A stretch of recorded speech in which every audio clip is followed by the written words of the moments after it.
A reading from the Holy Gospel according to John.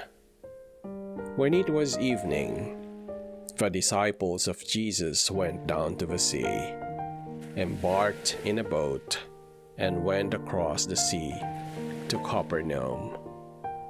It had already grown dark, and Jesus had not yet come to them.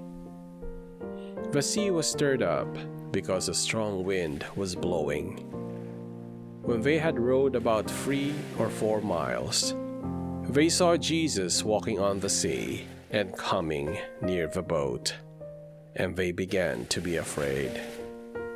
But he said to them, "It is I, do not be afraid."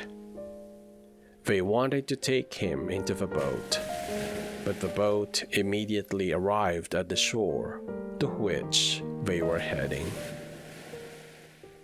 The Gospel of the Lord.